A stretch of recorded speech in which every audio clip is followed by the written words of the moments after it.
దేవుని రాకడ ఎప్పుడు వస్తుందో తెలియదు, మనిషి పోకడ ఎప్పుడు జరుగుద్దో తెలియదు. కాబట్టి సిద్ధపడాలి, సమయాన్ని మనం వినియోగించుకోవాలని దేవుని వాక్యం చెబుతుంది. దేవుని స్తోత్రం, హల్లెలూయా. సమయం పోయిన తర్వాత మరలా తిరిగి నాకు బాధను అనుభవించాలి. కాబట్టి దేవుని వాక్యం ఏం చెప్తుంది అంటే, సమయం ఉండగానే మన ఇల్లుని చక్కబెట్టుకోవాలి, అంటే ఆత్మను చక్కబెట్టుకోవాలి. కాబట్టి ఇక వెళ్ళిన తర్వాత ఇక ప్రయోజనం ఏమి లేదు. కాబట్టి మనం ప్రకటన గ్రంథాన్ని ధ్యానం చేస్తున్నాం. 2వ అధ్యాయము, ప్రకటన గ్రంథము 2వ అధ్యాయము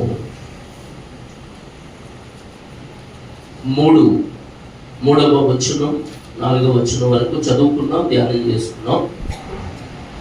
ఈ సమయంలో 4వ వచనాన్ని 4వ వచనం నుండి చదువుతాం.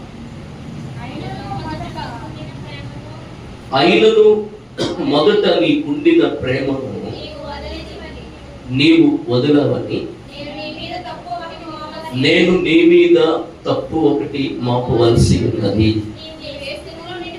నీవే స్థితిలో నుండి పడిపోయావో అది జ్ఞాపకం చేసుకుని మారు మనసు పొంది ఆ మొదటి క్రియలను చెయ్యము. అలా చేసి మారు మనసు పొందితేనే సరి, లేని ఎడల నేను నీ యొద్దకు వచ్చి నీ దీపస్తంభమును దాని చోట నుండి తీసివేతును. అయితే ఒకటి నీలో ఉన్నది, నికోలాయితుల క్రియలు నీవు ద్వేషిస్తున్నావు, నేను కూడా వీటిని ద్వేషిస్తున్నాను. చెవిగలవాడు ఆత్మ సంఘములతో చెప్పుతున్న మాట గమనించాలి. ఇది ఎఫెసీ సంఘాన్ని ఉద్దేశించి దేవుడు రాస్తున్న మాట. మనం మొన్నటి వారాన నీ క్రియలు, నీ కష్టము, నీ సహనము నేను ఎరుగుదును అని విషయాలు దేవుడు మనతో మాట్లాడుతూ వచ్చారు. ఈ సమయంలో మనం గమనిస్తే కనుక దేవుడు ఏమంటున్నాడు, ఆ సంఘాన్ని క్రియలు బాగున్నాయి, కష్టం బాగుంది, సహనం బాగుంది, అన్నీ బాగానే ఉన్నాయి. కానీ మొదట నీకుండిన ప్రేమను నీవు విడిచిపెట్టావు. ఏమంటున్నాడు దేవుడు? మొదట నీకుండినటువంటి ప్రేమను, అయినను మొదట నీకుండిన ప్రేమను నీవు వదిలితివని నీ మీద తప్పు ఒకటి మోపవలసి ఉన్నది. ఈ మాట చెబుతున్నది ఎవరు?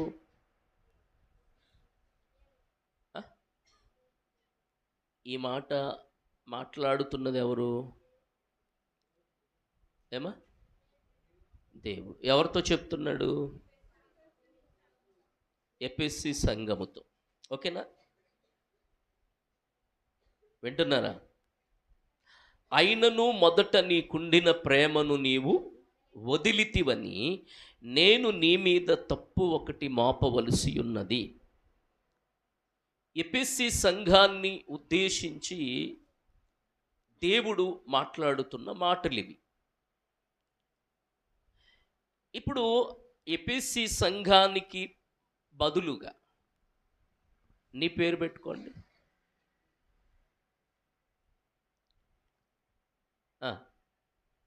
ఎఫెసీ సంఘానికి బదులుగా నీ పేరు పెట్టుకొని చదవండి ఆ వాక్యాన్ని. నీ పేరు పెట్టుకు చదవండి. చదువు.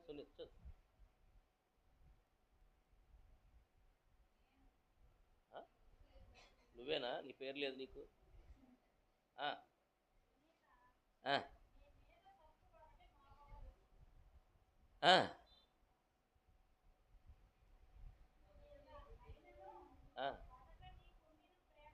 నాకా?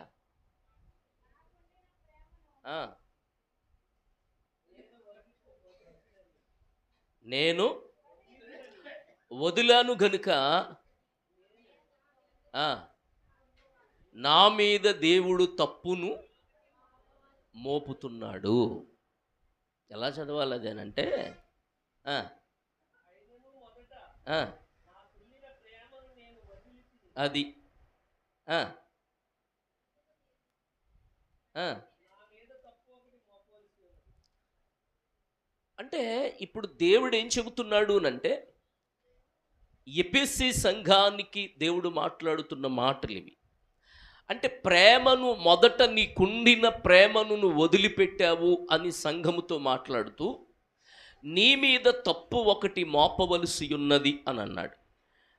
అంటే ప్రేమ విషయములో తప్పిపోయిన ఎఫెసీ సంఘాన్ని దేవుడు ఏమంటున్నాడు అని అంటే, తప్పు మోపుతున్నాను అని అంటున్నాడు. మరి మన జీవితంలో ఎన్ని తప్పులు లేవు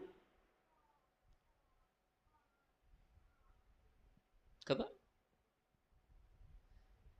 ఎఫెసీ సంఘం చేసిన తప్పేమైనా ఉందా?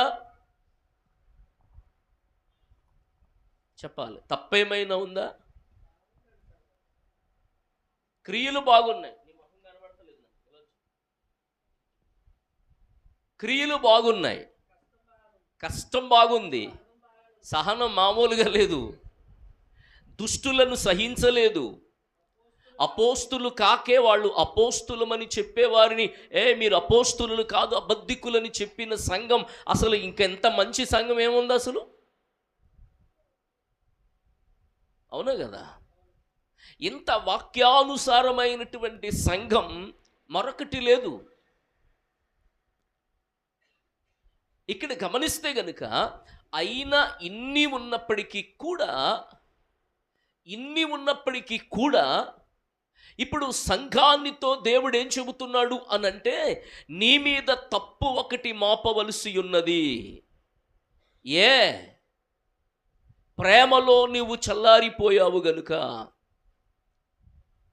ప్రేమ మొదట నీకున్న ప్రేమ ఇప్పుడు లేదు గనుక, మొదట నీకున్నటువంటి ప్రేమను విడిచిపెట్టావు కనుక ప్రేమలో నువ్వు చల్లారిపోయావు గనుక, ఈ ప్రేమ విషయములో నీవు మొదట ఎంత ప్రేమ చూపావో, మొదట ఎంత సఖ్యము కలిగిన ప్రేమను నువ్వు కలిగి ఉన్నావో, మిక్కుటమైన ప్రేమను కలిగి ఉన్నావో, అనురాగమైనటువంటి ప్రేమను కలిగి ఉన్నావో, ఇప్పుడు ఆ ప్రేమ ఏమైపోయిందనంటే చచ్చిపోయింది.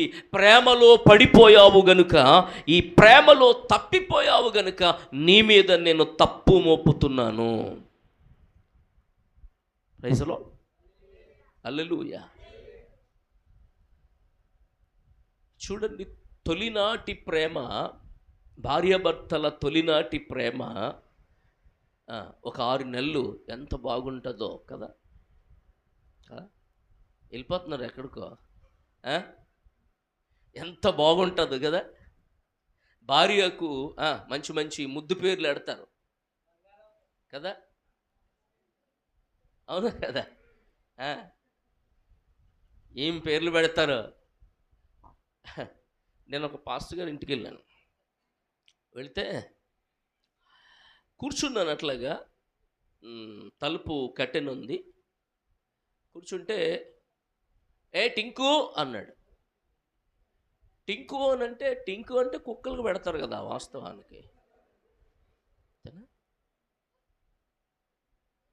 నేను కట్టెన్ కింద నుంచి చూస్తున్నా, కుక్క వస్తుందేమో అని.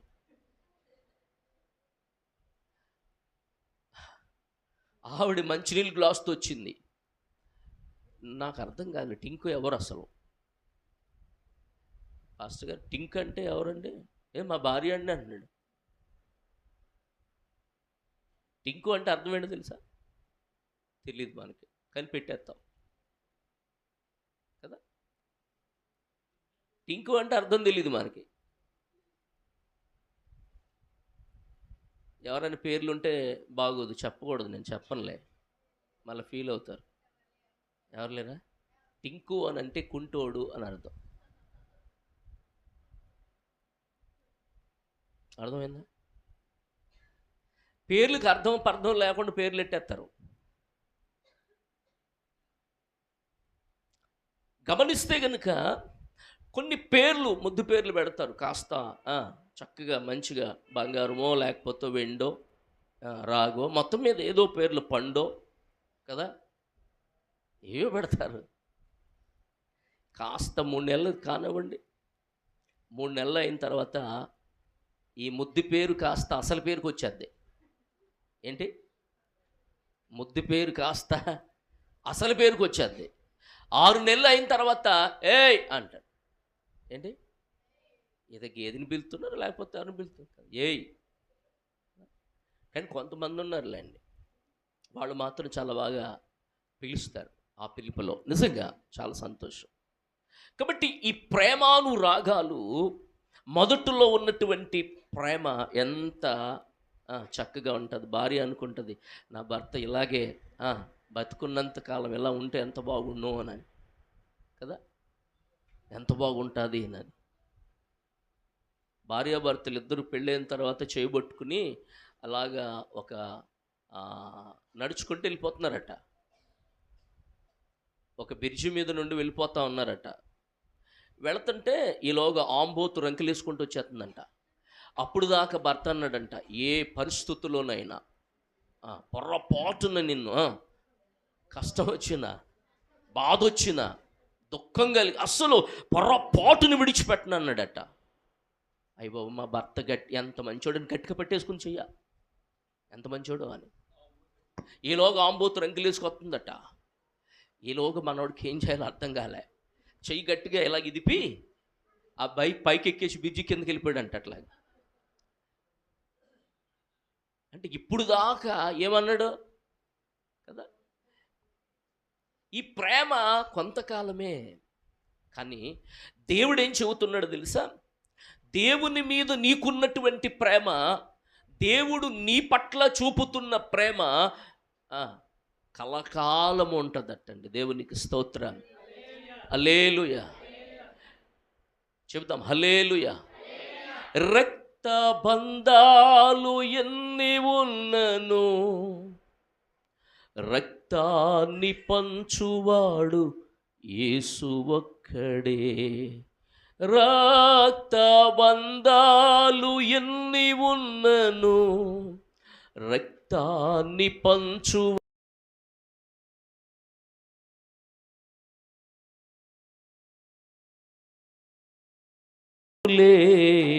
పక్షిలాంటి నాకు గూడు కట్టినాడులే, ప్రాణంబు సహితంబు ఇచ్చినాడులే. పక్షిలాంటి నాకు గూడు ఎనలేని యేసు ప్రేమది, అమ్మా నాన్నల అనురాగము కొంతకాలము, అన్నాదమ్ముల అనుబంధము కొంతకాలము, భార్యాభర్తల బాంధవ్యము కొంతకాలము, కొంతకాలమే. అమ్మా నాన్నల అనురాగము కొంతకాలము.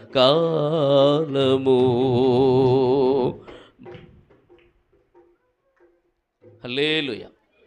గమనించాలి, ఇక్కడ కొంతకాలమే ఎవరి ప్రేమైనా, కానీ యేసయ్య ప్రేమ శాశ్వతమైనది. దేవునికి స్తోత్రం.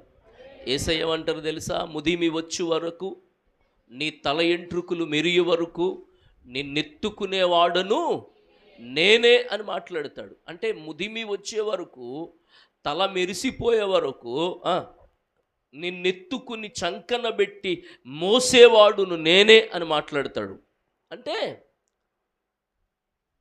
కాస్త 2 సంవత్సరాల పిల్లడికి రానివ్వండి,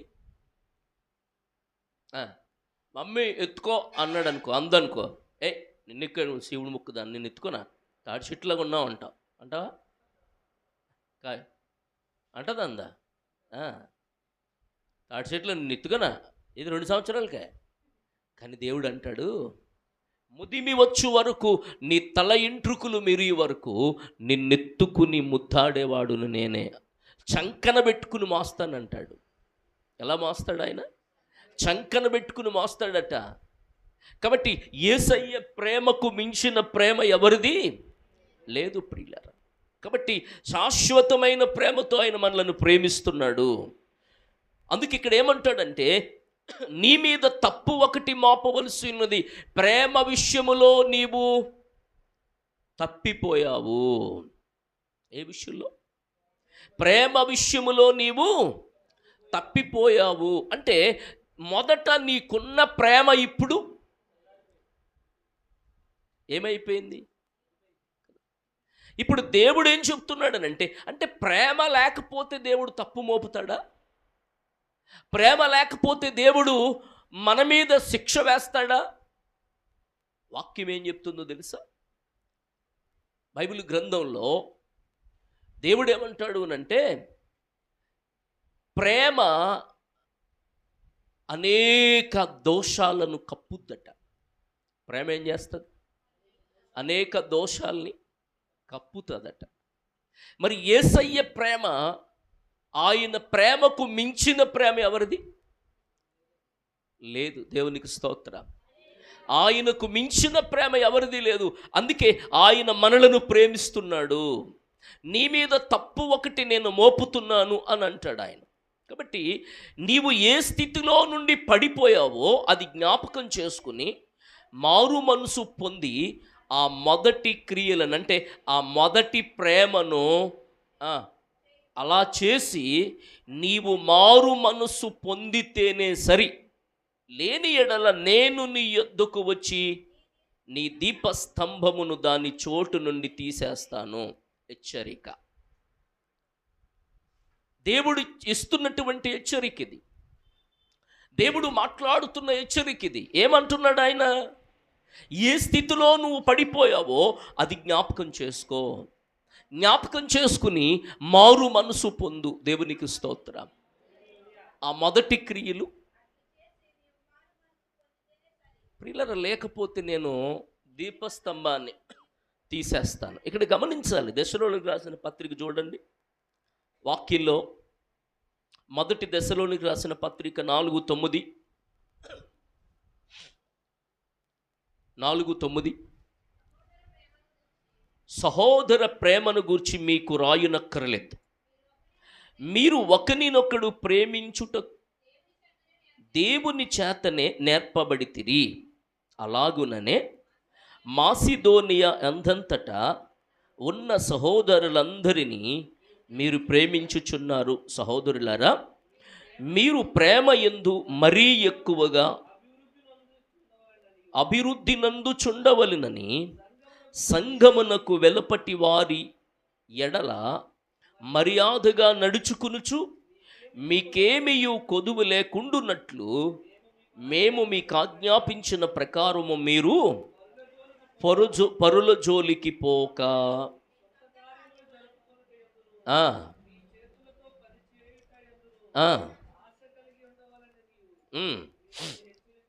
చాలు. దేవునికి స్తోత్రం. దేవుడు ఇక్కడ పౌలు గారు దశలోనికి రాస్తూ అంటాడు, సహోదర ప్రేమ గూర్చి మీకు నేను చెప్పక్కర్లేదు, రాయక్కర్లేదు. ఎందుకంటే ఒకరిని ఒకరు ప్రేమించుటకు దేవుని చేతనే మీరు నేర్పబడ్డారు. ఎవరి చేత? దేవుని చేతనే మీకు నేర్పించబడింది. ప్రేమ గురించి మీకు చెప్పక్కర్లేదు, ప్రేమను గురించి మీకు నేర్పించక్కర్లేదు అని మాట్లాడుతూ, అలాగునే మాసిదోనియా కూడా, అంటే ఒకరినొకడు ప్రేమించుటకు దేవుని చేత నేర్పబడిన మీరు, అలాగునే మాసిదోనియా అంతటా ఉన్న సహోదరులందరినీ మీరు ప్రేమించుచున్నారు.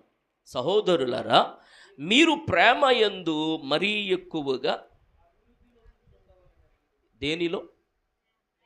ప్రేమలో ఎక్కువ అభివృద్ధి నొందండి. ఎందులో అభివృద్ధి? ఆర్థికంగా, వ్యాపారములోన, లేక సంపాదనలోన, లేక ఏ విషయములో అంటున్నాడనంటే ప్రేమలో అభివృద్ధి పొందండి. ఎందులో? ప్రేమలో వృద్ధి పొందండి. యేసు ప్రభువారు ప్రేమకు మించిన ప్రేమ ఏది లేదు అని చెప్పాను కదా. ప్రేమలో అభివృద్ధి పొందడము, ఆయన ఏ విధమైనటువంటి ప్రేమను మన పట్ల చూపాడు అనంటే, ఎవ్వరూ చూపలేని ప్రేమ యేసయ్య ప్రేమ. లోకములో మనలను ఎవ్వరూ చూపించలేదు, ఎవరు మనలను కనికరించలేదు. ఆయన కృప మన పట్ల ఉంది గనుక ఆయన మనలను ప్రేమిస్తున్నాడు. అందుకే మీరేం చేయాలో తెలుసా? వెలపటి వారి ఎడల మర్యాదగా నడుచుకోవాలి. ఎలాగా? వెలపటి వారంటే లోకస్తులు. వాళ్ళ ఎదుట మీరు ఎలా నడవాలి? మర్యాదగా నడుచుకోవాలి. మీకేమీ కొదువు లేకుండా మేము మీకు ఆజ్ఞాపించిన ప్రకారము మీరు పరుల జోలికి పోవద్దు. ఎవరి జోలికి? పరుల జోలికి పోక మీ సొంత కార్యములు, మీ సొంత పనులను మీరు చూసుకోండి. Praise the lord. మీ సొంత పనులను మీరు చూసుకోండి. అందుకే మనము ప్రేమ విషయంలో మన మొదట ఉండిన ప్రేమ, మొదట దేవుణ్ణి ఎంత ప్రేమించామో, సంఘాన్ని ఎంత ప్రేమించామో, సహోదరులను ఎంత ప్రేమించామో, ప్రియులరా మనకున్న ప్రేమ అది ఎలా ఉంది అనేది మనం గమనించుకుని ఏమాత్రం మనలో ప్రేమ తగ్గిందా అని మనం ఒక్కసారి ఆలోచన చేయాలి. దేవునికి స్తోత్రం. అందుకే వాక్యంలో చూస్తే పిలిపిలికి రాసిన పత్రిక 1:9 అంటాడు. పిలిపిలికి రాసిన పత్రిక 1:9,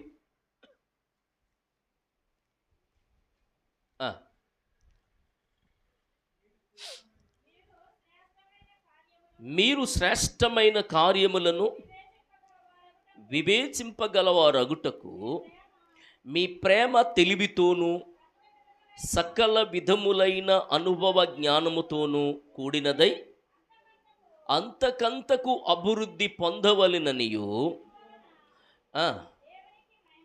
నీవు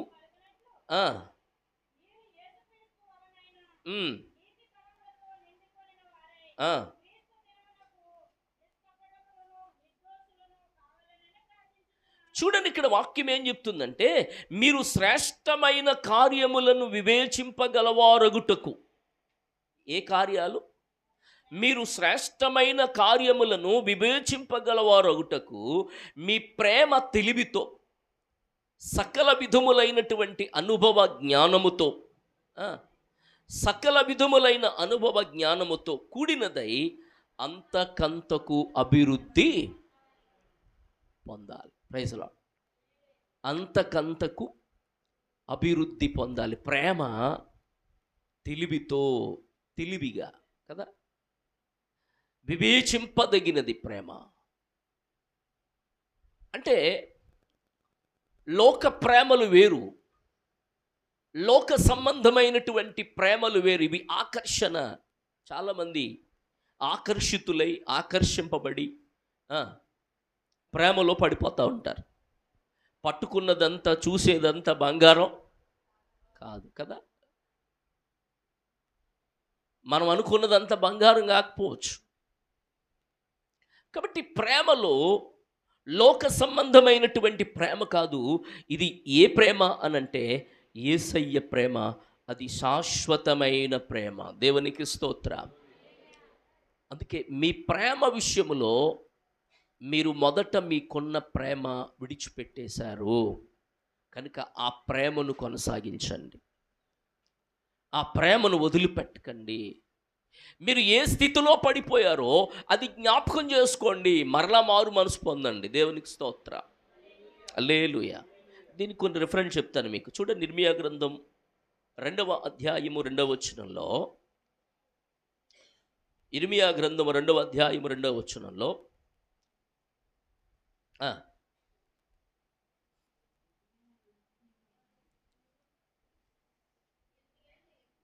నీవు వెళ్ళి యెరూషలేము నివాసుల చెవులలో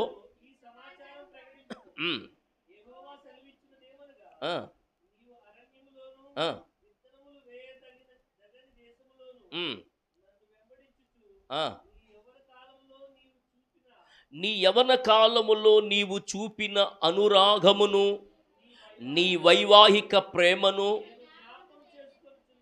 చూడండి. దేవుడు అంటాడు, ఎంత అద్భుతంగా దేవుడు మాట్లాడుతున్నాడు చూడండి. ఏమంటున్నారు ఆయన? ఇక్కడ గమనించాలి. ఆయన ఏం చెప్తున్నారు ఇక్కడ? ఇక్కడ చూస్తే గనుక ఆ, ఆ, ఏమని ఆ, ఆ, ఆ, ఆ. చూడండి, నీ యవ్వన కాలములో నీవు చూపిన అనురాగమును, అమ్మ ఒక్క నిమిషం, నీవు యవ్వన కాలములో నీవు చూపిన అనురాగం, అనురాగం అంటే ఆ,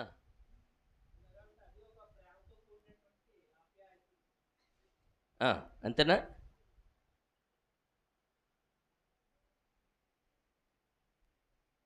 చెప్పాలి. ఆయన చెప్పారు కదా, ఏంటి అనురాగము?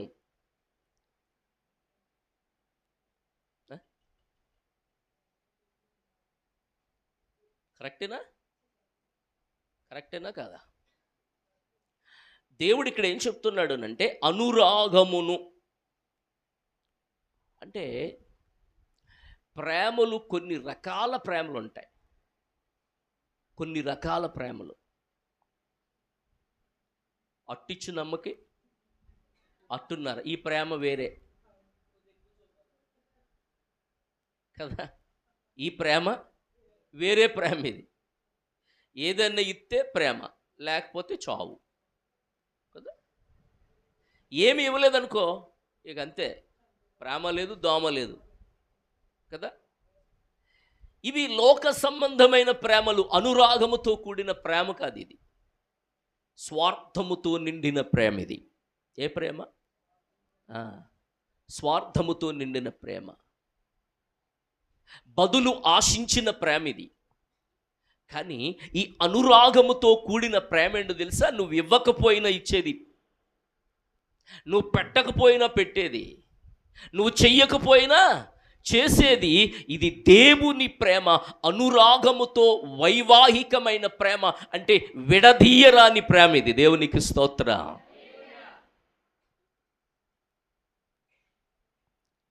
ఒక పాట పాడతాం పెళ్ళిలో, అనురాగముతో తరరా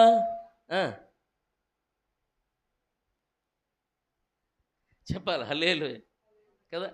అనురాగముతో ఒకటవ్వాలని అనుకున్నవన్నీ, అనురాగముతో ఒకటవ్వాలని అనుకున్నవన్నీ నిజమవ్వాలని కలలు కంటది. ఈ కలలన్నీ కదా ఏమవ్వాలి? జరగాలి. అనురాగముతో ఒకటవ్వాలి అంటే అనురాగంతో కూడిన ప్రేమ ఇది. దేవునికి స్తోత్రం. ఈ ప్రేమ ఎలా ఉంటుంది అంటే వైవాహికమైన ప్రేమ, విడదీయరాని ప్రేమ, స్వార్థము లేని ప్రేమ. నిజంగా స్త్రీలను నేను చాలా మెచ్చుకుంటాను మిమ్మల్ని. ఎందుకో తెలుసా? భర్త ఊరు తెలీదు, పేరు తెలీదు, ఎలా ఉంటారో తెలీదు, వాళ్ళ పరిస్థితులు ఏంటో తెలీదు, ఆ కుటుంబ నేపథ్యం ఏంటో తెలీదు, ఆ కుటుంబం వెనకాల మంచోళ్ళో చెడ్డోళ్ళో తెలీదు. అయినా కానీ తనని నమ్మి వస్తారు చూసారా, నిజంగా దానికి అద్భుతమైన ప్రేమ అండి అది. దేవునికి స్తోత్ర కదా. ఆ విషయంలో నిజంగా ఎంత ప్రేమ అనంటే అది మామూలు ప్రేమ కాదు. ఇప్పుడు దేవుడు కూడా ఏం చెబుతున్నాడనంటే, ఈ సంఘాన్ని ప్రేమించి అది కళంకమైన, ముడతైన, మచ్చైన, డాగైన ఏది లేనిదిగా క్రీస్తు ఎదుట నిలవబెట్టడానికి, మచ్చ కానీ, డాగు కానీ, కళంకము కానీ లేనిదై పవిత్రమైన కన్యకగా యేసు తన ఎదుట నిలవబెట్టడానికి వాక్యమనే ఉదక స్నానము చేత దానిని పవిత్రపరిచి, పరిశుద్ధపరిచి ఆయన ఎదుట నిలబెట్టడానికి వాక్యముతో ఉదక స్నానము చేయించాడటండి. దేవునికి స్తోత్ర. ముడత కానీ, మచ్చ కానీ, డాగు కానీ, పెళ్లి కూతురు సింపురు జుట్టు వేసుకుందనుకో, పెళ్లి కొడుకు దగ్గర తీసుకొచ్చేటప్పుడు స్టేజ్ మీద ఒకే ఒక దూకు దూకుతాడు కదా. అవునా కదా? మాట్లాడతలేదు. అవునా కాదా? ఇప్పుడు పెళ్లి కూతురు అందరికంటే అక్కడ సపరేట్గా ఉండాలి. ఉండాలా వద్దా? చెప్పట్లేదు. ఉండాలి కదా. అందరికంటే ఒక ప్రత్యేకత కనపడాలి. ఎవరిలో? పెళ్లి కొడుకుల్లో, పెళ్లి కూతుర్లో.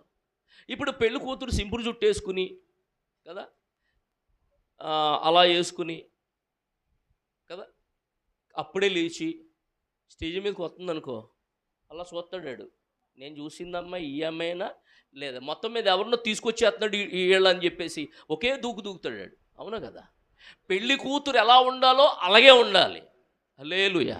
ఇప్పుడు యేసయ్య దగ్గరికి రావడానికి పెళ్లి కూతురులో మచ్చ ఉండకూడదు, డాగు ఉండకూడదు, కళంకం ఉండకూడదు, ఏమీ ఉండకుండా క్రీస్తు ఎదుట నిలబడేటప్పుడు యేసయ్య చూచినప్పుడు ఆమెలో అందం కనబడాలి. దేవునికి స్తోత్ర. ఏం కనబడాలి?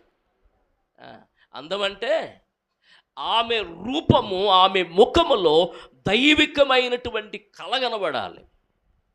అప్పుడే ఆయన ఆమెను వివాహమాడుతాడు. అంటే సంఘము పెళ్లి కుమార్తె.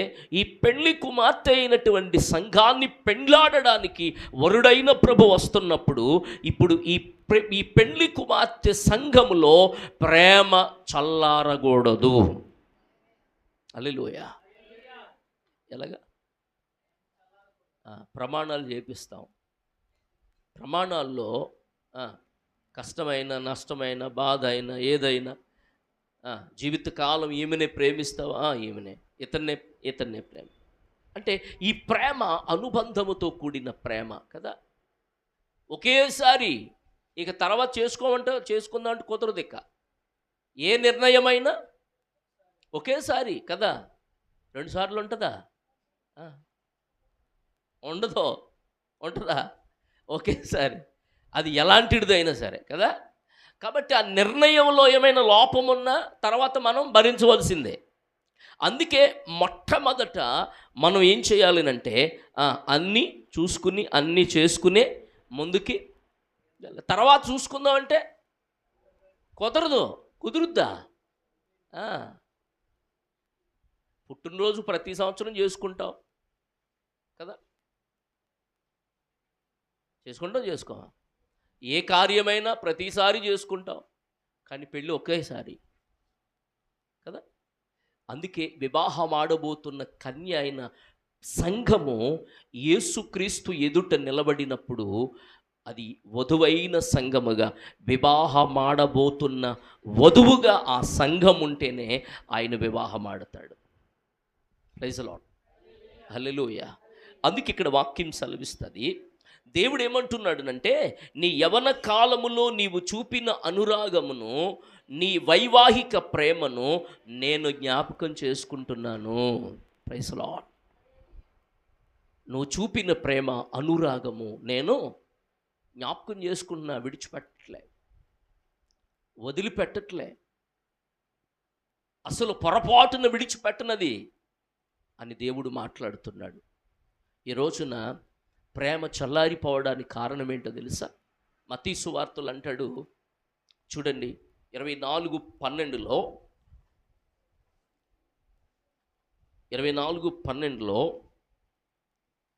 అక్రమము విస్తరించుట చేత అనేకుల ప్రేమ చల్లారును, అంతము వరకు సహించువాడెవడో వాడే రక్షింపబడును. ఏమంట? అక్రమము విస్తరించినందున అనేకుల ప్రేమ చల్లారిపోతుందట. అక్రమము చాలామంది జీవితాల్లో అక్రమం, ఇదివరకున్న ప్రేమానురాగాలు, ఇదివరకున్న అనురాగాలు, ఇదివరకున్నటువంటి ఆప్యాయతలు, ఇదివరకున్నటువంటి స్నేహబంధము ఇవేమి లేవు ప్రియులారా. ఉన్నాయా కదా? ఎవరు తీరు వాళ్ళదే. కాబట్టి ఈ ప్రేమ అక్రమం విస్తరించింది, అనేకుల్లో ఉండవలసిన ప్రేమ చల్లారిపోయింది. కాబట్టి దేవుడు అంటాడు, నీకున్న ప్రేమను నీ విడిచిపెట్టావు. చూడండి, ప్రకటన గ్రంథము 16:9 అంటాడు, ఇక్కడ మత్తీలో అంటాడు కదా, అంతవరకు సహించేవాడే రక్షణ పడతాడు. చూడండి ప్రకటన. అమ్మా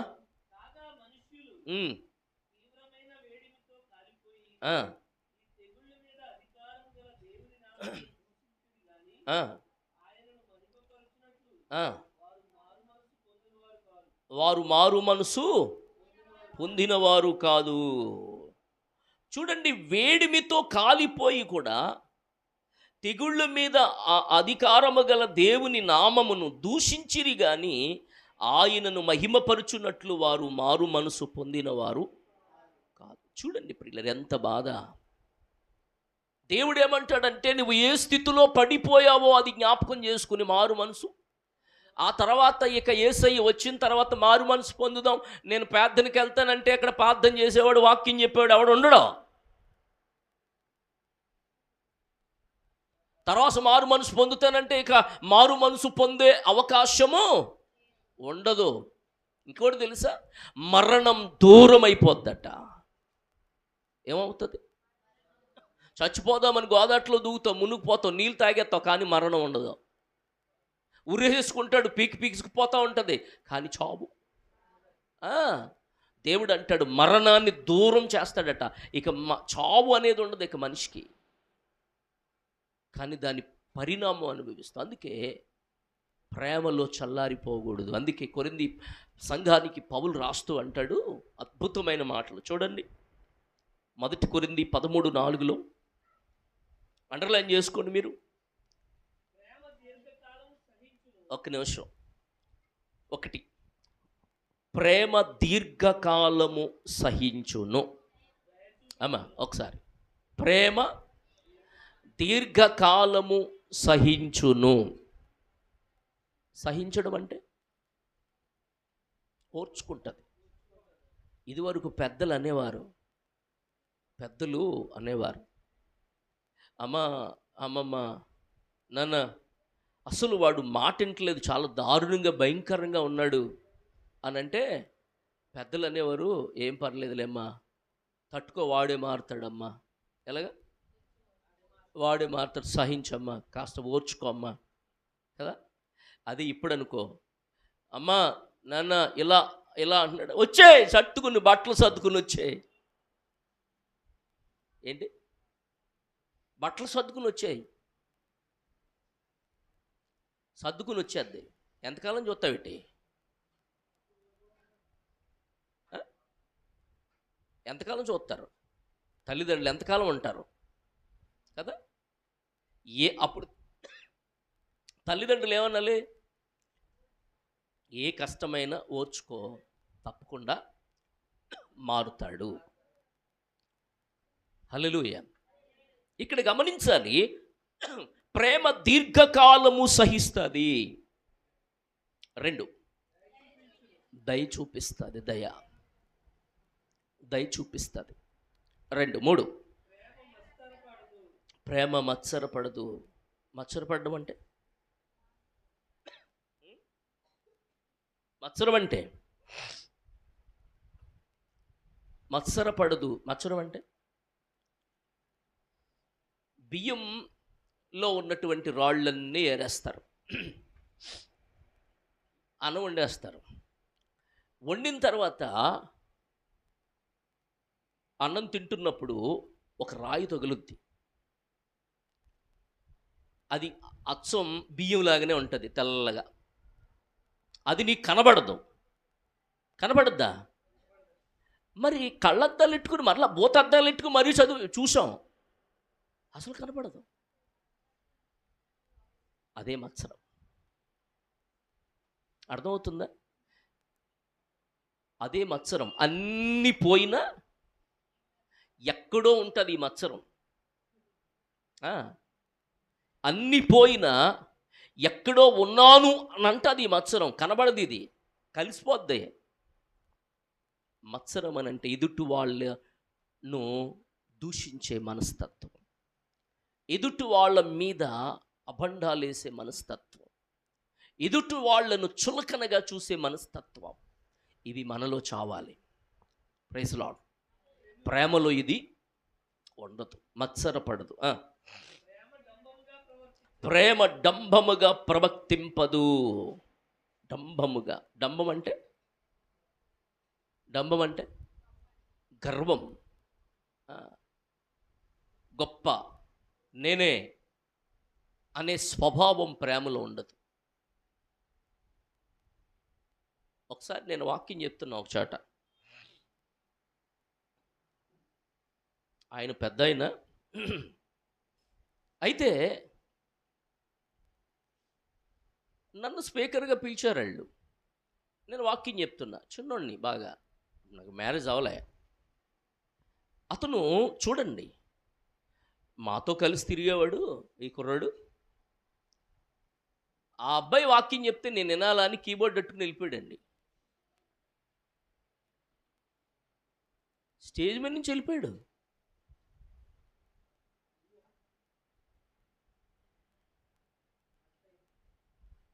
నాకు అసలు ఆశ్చర్యం అనమాట.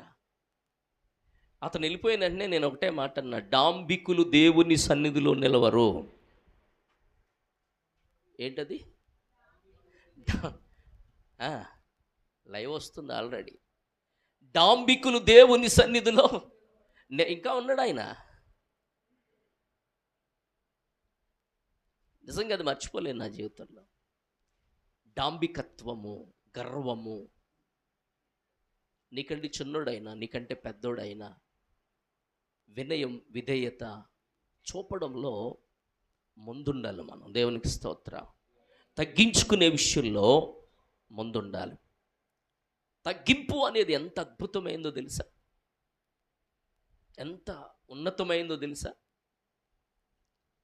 రత్న టాటా చనిపోయారు కదా, ఎంతమంది తెలుసు? ఎంతమంది తెలుసు కదా? ఆయనట, అంటే అది ఎంత వాస్తవం తెలియదు కానీ,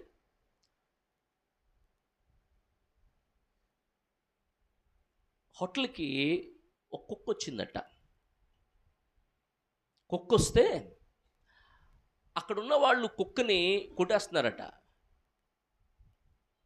కొడుతుంటే ఈలోగా అతను సీసీ కెమెరా నుండి చూసి వెంటనే కిందకి స్టాఫ్కి ఫోన్ చేసి ఆ కుక్కను కొడుతున్న వాళ్ళని రమ్మని లోపలికి అన్నారు.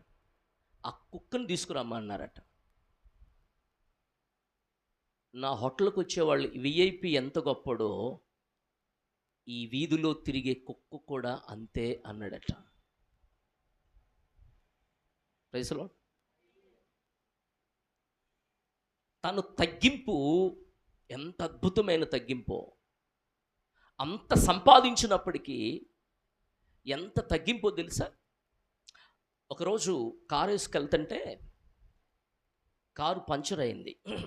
కారు డ్రైవరు దిగి పంచర్ వేయడానికి, టైరు మార్చడానికి దిగేసరికి ఆయనతో పాటు ఒక 3 ఉన్నారు. ఈయనతో 4, డ్రైవర్తో 5. ఆ 3 సిగరెట్ కాల్చుకుంటా లేకపోతే ఆ కబుర్లు చెప్పుకుంటూ అట్లాగా బయట ఉంటే ఈలోగా వాళ్ళు మరిచిపోయి, అరే ఏరీనా రత్న ఏరి అని అంటే కనపడలేదంట. ఈలోగా ఆ టైర్ పట్టుకుని ఆ డ్రైవర్కి హెల్ప్ చేస్తున్నాడట ఈయన. అది చూసి ఆశ్చర్యపోయారంట. అప్పుడు ఆయన అన్నాడట నవ్వుతూ, ఇతను ఒక్కడైతే ఇంచుమించు అరగంట పడుతుంది, నేను హెల్ప్ చేశానంటే ఒక పావు గంటలో టైర్ మార్చేస్తాడు. తగ్గింపు. అలాంటి తగ్గింపు అంటే లోకస్తులైనటువంటి వ్యక్తులే అంత తగ్గించుకుంటుంటే క్రీస్తును కలిగింది నీవు ఇంకెంత తగ్గించుకోవాలి? ఎంత తగ్గింపు నీ జీవితంలో ఉండాలి? కాబట్టి మత్సరపడకూడదు. దేవుని ప్రేమ డంబముగా ప్రవర్తించదు. అది ఉప్పొంగదు, ఉప్పొంగిపోదు. ఉప్పొంగడము అంటే ఉన్నప్పుడు ఉప్పొంగిపోతాం, లేనప్పుడు ఏమో సతికిలు పడకు. మీదేముండదు ప్రేమలో. అమర్యాదగా నడవదు. ఏంటంట? మర్యాదగానే ఉంటుంది ప్రేమ, అమర్యాదగా నడవదు. స్వప్రయోజనమును విచారించుకున్నదు. స్వప్రయోజనం అంటే నేను ఇది చేస్తే నాకు ఇది వస్తుంది, ఇది నేను ఇస్తే నాకు ఇది వస్తుంది అనే స్వప్రయోజనమును ఆశించదు ప్రేమ. ఆశించదు ప్రేమ. త్వరగా కోపపడదు. తర్వాత అపకారమును మనసులో ఉంచుకోదు. పలానా రోజున వాడు ఇలా చేశాడు, నా నల్లగుండెలో ఉండిపోయింది అందో ప్రేమ. ఏ గుండెలో? అసలు మామూలుగా వాక్యం చెప్పండి చెప్పం, కానీ ఎవడైనా ఏమైనా మనల్ని అన్నాడంటే డేటుతో సహా చెప్పేస్తాం. ఏంటి? డేటుతో సహా చెప్పేస్తాం మనం. పలానా రోజున పలానా ఆమె నన్ను ఇలా అందే, అదే వాక్యం చెప్పంటే ఏమో అలా గుర్తుండిపోద్ది. అయితే దేవుడు ఇక్కడ ఏమన్నాడు తెలుసా? త్వరగా కోపపడదు ప్రేమ. తర్వాత అపకారమును, అంటే నువ్వు ఉపకారం చేసావు కానీ నీకు అపకారం చేశాడు, అయినా మనసులో ఉంచుకోదు. దుర్నీతి విషయమై సంతోషపడక సత్యమునందు సంతోషను, అన్నిటికీ తాలును, అన్నిటినీ అన్నిటినీ తాలును,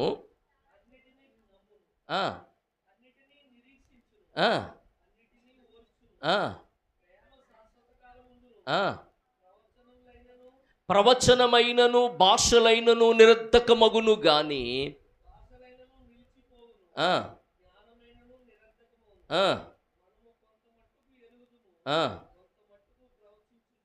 చూడండి, ప్రేమ శాశ్వత కాలం ఉంటుందట.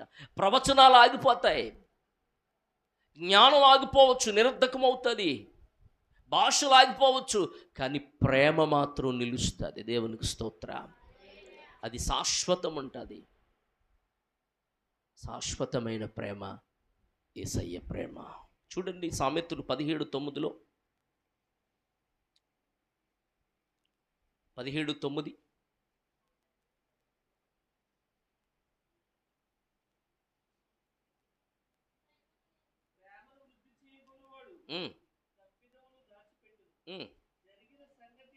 మాటి మాటికి ఎట్టువాడు మిత్రభేదము చేయును.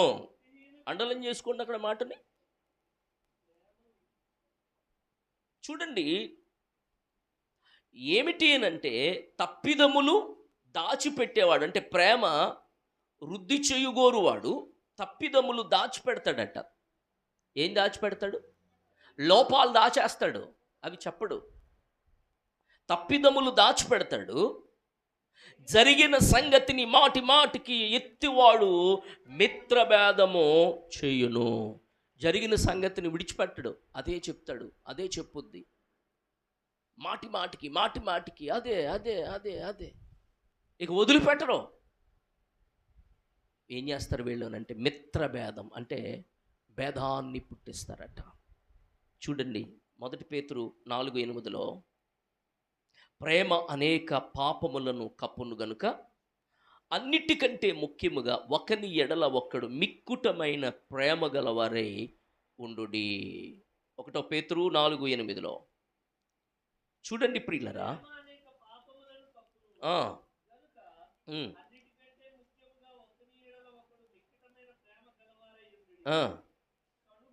సనుగుకోకుండా ఒకనికొకడు ఆతిథ్యము చెయ్యుడి. ఏం చేయాలట? సనుగుకోకుండా ఒకనికొకడు ఆతిథ్యము చెయ్యండి.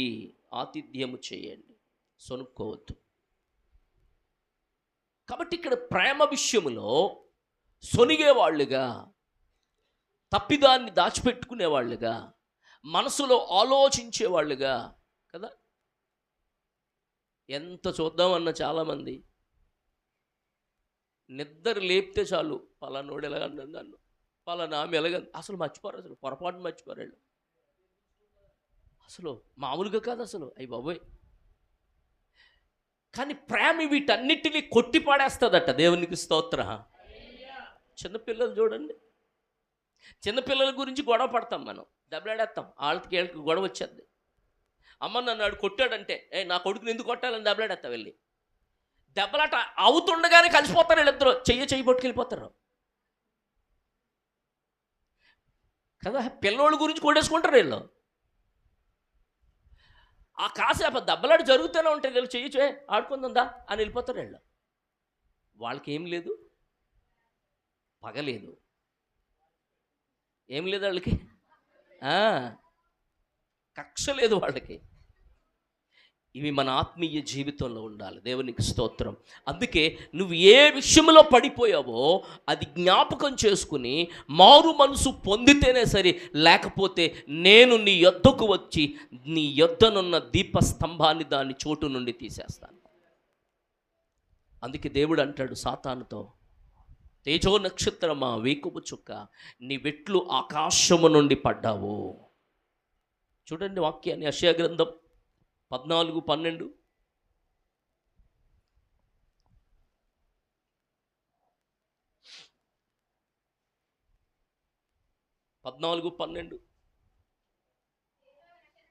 తేజో నక్షత్రమా, వేకువ చుక్క, నీ వెట్లు ఆకాశము నుండి పడితివి, జనములను పడగొట్టిన నీవు నేల మట్టు వరకు ఎట్లు నరకబడితివి. నేను ఆకాశమునకు ఎక్కిపోయుదును, దేవుని నక్షత్రములకు పైగా నా సింహాసనమును ఎచ్చింతును, ఉత్తర దిక్కునున్న సభాపర్వతం మీద కూర్చుందును. అమ్మా చూడండి, మహోన్నతునితో నన్ను సమానునిగా చేసుకుంటాను అని నువ్వు అనుకున్నావు. దేవుడు ఇక్కడ అంటాడు, తేజో నక్షత్రమా, వేకువ చుక్క, ఆకాశము నుండి నువ్వు ఎలా పడ్డావు. సాతానుడు ఎంత అందగాడో తెలుసా? మనం అనుకుంటున్నట్లుగా వికృతమైన రూపం కలిగి కదా, కొమ్ములు వేసుకుని, ఇంకా పెద్ద కళ్ళు వేసుకుని, పళ్ళు వేసుకుని, పెద్ద పెద్ద గోళ్ళు వేసుకుని ఇలా ఉంటాడు అనుకున్నాం. లేదు లేదు, వాడు అందగాడు. ఎవడో సాతానుడు మామూలు అందగాడుగా తెలుసా? వాడిని చూసినప్పుడు అయ్యి బాబు ఎంత అందమా అని అంటావు. నువ్వు అనుకున్నట్లుగా వాడు రూపం లేదు, వాడు చాలా అందగాడు. అందుకే అందగాడు గనుకనే ఆకర్షిస్తున్నాడు సాతానుడు, తెలుసా? ఇక్కడ వాక్యం ఏం చెప్తుందో తెలుసా? తేజో నక్షత్రం, వేకువ చుక్క, ఆకాశమును నువ్వు ఎలా పడిపోయావు. ఎలా పడిపోయాడు వాడు? వాడు ఏమనుకున్నాడు? ఏమైనా తప్పు చేశాడా? తిట్టాడా? వాళ్ళు ప్రేమ ఏమి లేదా? ఏమన్నా నరహత్య చేశాడు వాడు? ఏం చేయలే. వాడి మనసులో అనుకున్నాడు, ఉత్తర పర్వతానికి నా పర్వతం మీద నా సింహాసాన్ని ఎక్కించుకుంటాను, దేవుని కంటే ఎక్కువ కొంచెము నన్ను నేను ఎక్కువ చేసుకుంటాను అనుకున్నాడు. అంతే. అనుకోగానే దేవుడు అది ఎరిగి ఒక్క తన్నుదన్నాడు అంతే. సాతానుగాడు ఎలాంటాడో తెలుసా? వాడు పిల్లన గ్రోబి వాయిస్తూ ఉంటే దేవుడు కూడా అలాగ తన్మయంగా చెందేవాడట, ఆశ్చర్యపోయేవాడట. వాడు వాయిస్తుంటే, పిల్లను గ్రోబి వాయిస్తూ ఉంటే ఆశ్చర్యపోయేవాడంట దేవుడు. అంత అద్భుతమైన సృష్టి. అలాంటి వాడు మనస్సులో గర్వం వచ్చి దేవుని చేత గెంటి వేయబడ్డాడు. గెంటి వేయబడిన వాడు మానవుడు మొదటి సృష్టిలో దేవదూతలను దేవుడు చేసినప్పుడు వాళ్ళు తప్పిపోయారు గనుక, తప్పిపోయారు అని తరువాత అప్పుడు దేవుడు మానవుణ్ణి చేశాడు. ప్రైజ్లో హల్లెలూయా. అప్పుడు మానవుడు దేవుడు చేసినటువంటి మనిషి మీద వాడు ప్రతాపం చూపాడు. ఎందుకంటే దేవుడిని వాడు ఏం చేయలేడు, చేయగలడా? అందుకే దేవుడు చేత సృష్టించబడిన మనిషిని టార్గెట్ పెట్టుకున్నాడు. అవ్వమ్మతో మాట కలిపాడు, నాశనం చేస్తూ వచ్చాడు. కాబట్టి ఇక్కడ గమనించాలి, తేజో నక్షత్రం, వేకువ చుక్క, నువ్వెట్లా పడిపోయావో కనుక దేవుడు ఏమంటాడు, నువ్వే చోటు నుండి పడిపోయావో అది మరలా మారు మనసు పొందితేనే సరే, లేకపోతే నేను నీ వద్దకు వచ్చి దాన్ని దీపస్తంభము నుండి దానిని తీసివేస్తాను అని మాట్లాడుతున్నాడు. చదువుదాం తర్వాత 5వ వచనం, ప్రకటన ఆ, ఆ, ఆ, ఆ, ఆ,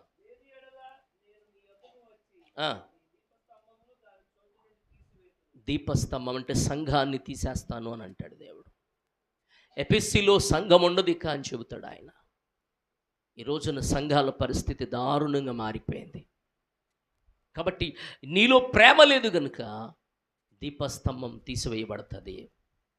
తర్వాత ఆయన అంటాడు, అయితే ఈ ఒకటి నీలో ఉన్నది నికోలాయితుల క్రియలు నీవు ద్వేషించుచున్నావు, నేను కూడా వీటిని ద్వేషించుచున్నాను.